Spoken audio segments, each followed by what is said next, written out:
on va faire des bugnes lyonnaises parce que bah, c'est la période des fêtes. Donc voilà, donc je vais vous montrer ça après le générique.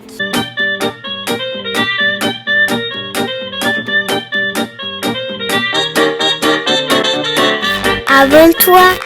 Bon, alors on va commencer la recette, mais avant j'ai quelque chose à dire. Alors déjà, les bugnes c'est une recette de fête, donc c'est pour ça que je l'ai fait maintenant parce qu'on est en période de fête, de Noël, etc. Ensuite les bugnes ça ressemble à des... comment dire, à des losanges, voilà, qu'on fait frire dans de l'huile et qui sont moelleux, mais genre vraiment hyper moelleux, et j'adore. Et dessus on rajoute du sucre glace. Moi c'est l'une de mes pâtisseries préférées. Si vous savez toujours pas à quoi ça ressemble, vous verrez à la fin de la vidéo du coup, vu qu'on les aura faites.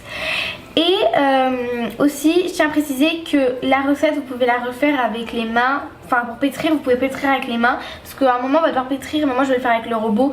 Mais si vous n'avez pas de robot c'est pas grave, vous pourrez le faire avec les mains, ça marche aussi. C'est juste que ce sera un peu plus long, mais bon. Du coup là on va commencer. Ah oui, je me suis déjà lavé les mains, je sais pas si j'ai déjà dit. Donc je vais mettre dans un grand saladier de la farine. Voilà. On va mettre des œufs qui sont... des œufs, comment on dit? Des œufs fouettés, voilà, j'ai oublié le nom. Donc voilà, oula, ça donne pas réellement envie. Donc on a ça. Ensuite, je vais mettre le beurre. En fait, il n'y a pas forcément d'ordre, donc vous mettez dans l'ordre que vous voulez. Hein. Moi, je mets avec ce qu'il y a sous la main. Enfin, genre, je mets les premiers trucs que je vois. Mais il n'y a pas d'ordre. Ensuite, on va mettre de la vanille. Hop. Du sucre. Alors moi, j'ai pris du sucre de canne, je crois. Mais je suis pas... En fait, je crois qu'on pourrait aussi faire avec du sucre normal, enfin du sucre blanc. Hop. Et là, on va ajouter quelque chose. Mais en fait, c'est quelque chose qu'il ne faut pas mélanger. Parce que, on va dire qu'il ne faut pas bon ménage. C'est le sel et la levure. Donc, il faut surtout pas les mélanger. Enfin, les mélanger. Il ne faut pas qu'ils se rencontrent, quoi, quand vous allez les mettre. Donc, par exemple, le sel, on va venir le mettre du côté gauche. Enfin, on va le mettre ici. Et la levure, on va venir la mettre ici. Du coup, bah, à droite. Voilà, maintenant que j'ai tout mis dans le saladier, alors ça donne pas du tout envie, je pense pas que vous voyez parce que j'ai pas trop envie d'en faire tomber. On va mettre dans le robot pour pétrir tout ça. Et il est lourd le robot donc. Il est trop beau ce robot. C'est pas du tout le sujet. Alors, je vais mettre le saladier. Hop, c'est bon. Je dois mettre le crochet, donc ça s'appelle un crochet. Voilà, au moins vous savez ce qu'il vous faut comme un robot. Hop. J'arrive à bien le mettre. C'est bon. Ensuite, je le ferme. Je vérifie bien qu'il soit bloqué. Et là, on va venir mettre de plus en plus fort. Donc au tout début, vous allez mettre sur... Moi, ça va jusqu'à 8, donc je vais mettre sur 2. Ensuite j'augmenterai pour mettre sur 4 et après je vais sur 5, mais en fait il faut pas aller plus de 5. Donc là on va laisser pétrir et après on va rajouter, on va augmenter la puissance.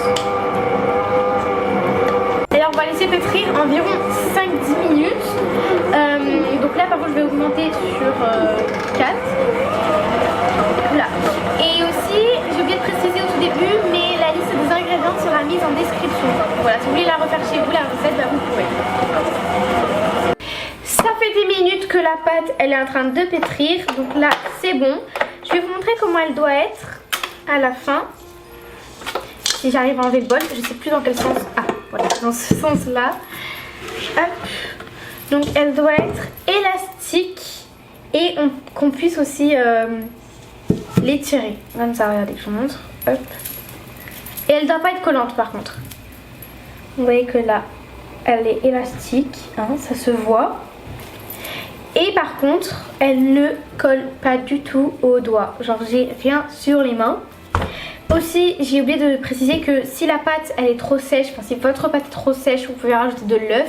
Si votre pâte elle est trop collante, vous pouvez rajouter de la farine. Donc voilà, là moi la mienne j'ai eu de la chance, elle est vraiment parfaite. Mais si vous avez un de ces deux cas, bah, vous pouvez rajouter de la farine. Là il va falloir la filmer pour après la laisser poser pendant 1h30. Donc on va venir la filmer ensemble. Je suis pas très douée pour filmer les pâtes. Même n'importe quoi, je suis pas douée pour filmer en fait. Littéralement, je sais pas s'il faut que ça soit bien tendu ou pas. C'est pas moi la pâtissière dans la famille. Hein. J'ai juste faire les cookies à la base. Bon. Et voilà, après 10 minutes que je filme cette pâte, j'ai enfin réussi. Donc voilà, là elle est filmée et je vais la laisser poser pendant 1h30. On se retrouve après, à tout de suite. Bon bah c'est bon, maintenant que ça fait à peu près 1h30 ou un peu plus, je crois de 1h30 que la pâte elle repose, on va venir l'étaler et former les bugnes. Par contre la pâte elle doit faire 5 mm d'épaisseur. Donc voilà, et avant on va mettre un peu de farine. Donc déjà je vais en mettre dans mes mains et un peu sur la pâte. Hop, faut pas avoir peur de se salir les doigts là. Voilà. Super mon pull. Et je vais venir prendre la pâte. J'espère que mes bracelets ils vont pas toucher, hein. J'en ai trop, c'est une dinguerie ça. Voilà, donc là je mets bien de la farine sur la pâte. Et là on va venir mettre de la farine sur le plan de travail, pas besoin non plus de trop. Hein. Hop, enfin sur le plan de travail, là on fait la partie. J'ai formé ma pâte en forme de poule. Et du coup là maintenant je vais venir, déjà je vais mettre un peu sur le rouleau. Et je vais venir l'étaler et du coup faire l'épaisseur de 5 mm. Je vais commencer par l'étaler comme ça. Du coup là on fait déjà dans ce sens là et maintenant qu'on voit que c'est assez bien étalé, on va venir faire dans l'autre, ainsi de suite, pour que ça puisse former un rond à peu près rond. Hein. On puisse étaler le plus de pâte possible et que ça soit le plus régulier possible. Maintenant qu'on a étalé la pâte de sorte à ce qu'elle fasse 5 mm d'épaisseur, on va venir faire des lignes verticales avec cet ustensile. Donc je connais pas le nom, mais c'est un ustensile comme ça pour découper et ça fait des vagues et qui roulent. Voilà. Du coup on va venir faire des traits en diagonale. Et il faut qu'il soit à peu près, oui il faut qu'il soit symétrique. Moi je fais cette épaisseur là, mais après je vais peut-être en faire des plus grosses, je sais pas encore. Maintenant on va venir faire les trous au milieu, donc on va venir juste appuyer comme ça pour se faire un trou. Surtout les losanges. Oh il y a des losanges qui sont vocales mais c'est pas grave.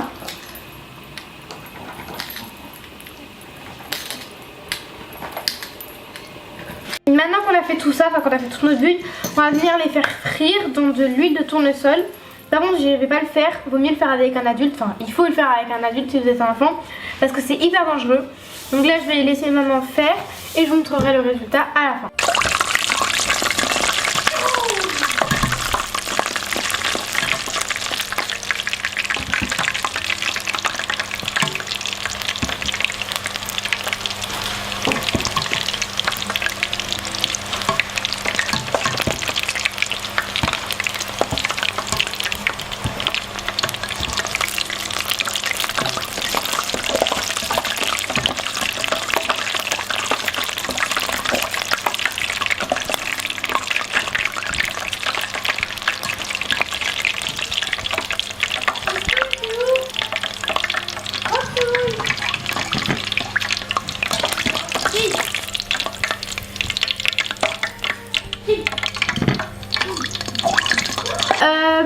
J'ai fini les bugnes, donc voilà. Donc elles sont comme ça, alors elles sont minuscules. Hein. À la base, nous quand on les achète, enfin quand je les achète en magasin, elles sont en magasin en boulangerie, elles sont comme ça. Genre vraiment comme ça. Ça fait genre ça fait 4 fois les bugnes qu'on vient de faire. Littéralement. Mais bon. Donc là on va venir les goûter. Par contre celles du dessus elles sont vachement chaudes, donc je vais venir en prendre une d'en dessous. Elle est un peu éclatée mais c'est pas grave. Déjà on va couper en deux pour voir si dedans, dedans ça m'a l'air moelleux. Je vais goûter.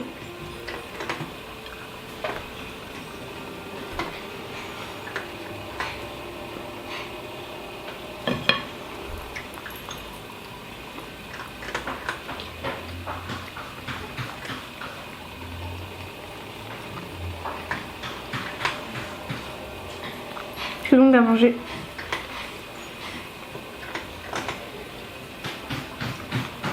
Bah elles sont très bonnes. Voilà, tout ça pour ça. C'est la fin de cette vidéo. Du coup voilà, donc si vous voulez faire des buns chez vous, bah, vous pourrez les reproduire. Moi je vous dis, elles sont super bonnes. Vraiment, j'adore les buns, donc c'est super bien. Et en plus elles sont petites. Donc du coup c'est pratique parce que vous n'allez pas manger une grosse comme ça et après vous n'aurez plus de buns. Là vous pouvez en manger genre 2 au matin et c'est parfait.